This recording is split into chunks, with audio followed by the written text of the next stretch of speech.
Oke teman-teman, jadi hari ini kita akan belajar bagaimana caranya membuat jurnal net of PPN ya, karena cukup banyak juga yang masih bingung. Di sini kita udah siapkan ada dua kondisi, yang pertama PPN kurang bayar dan PPN lebih bayar. Nah yang pertama dulu deh, PPN kurang bayar ya.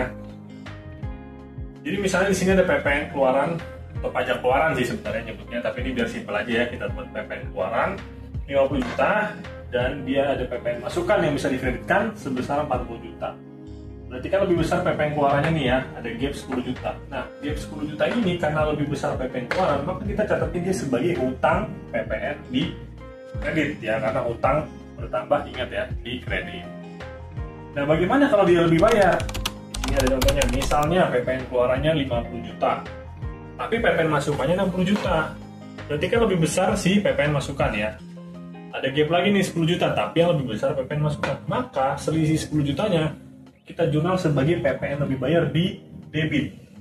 Kenapa di debit? Karena lebih besar PPN masukannya. Jadi ini sama aja perlakuannya si PPN lebih bayar ini seperti aset ya, aset sementara. Lalu nanti gimana jurnal PPN lebih bayar ini? Nah, di masa berikutnya kita bisa kreditkan dia si PPN lebih bayarnya untuk menjadi pengurang bagi si PPN keluaran untuk di masa berikutnya. Biar lebih gampang kita contohin sekarang yang kompensasinya ya. Oke, sekarang kita untuk contoh ya, untuk kompensasi lebih bayar yang di masa sebelumnya tadi.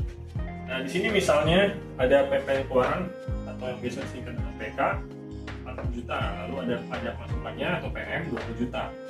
Nah, tadi kita masih punya PPN lebih bayar 10 juta di masa sebelumnya. Sekarang kita mau kompensasikan. Gimana jurnalnya?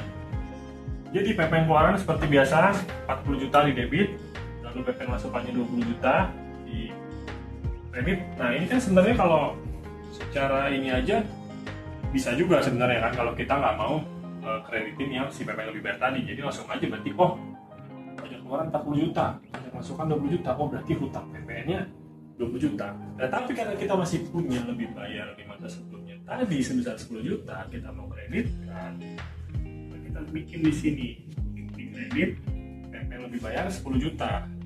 Kan ada 30 juta nih totalnya nih ya, yang bisa dijadikan pengurang dengan PPN keluaran. Maka hutang PPN kita jadi tinggal 10 juta. Nah, inilah yang harus kita bayar ke kas negara. Gitu ya teman-teman, semoga bisa dimengerti.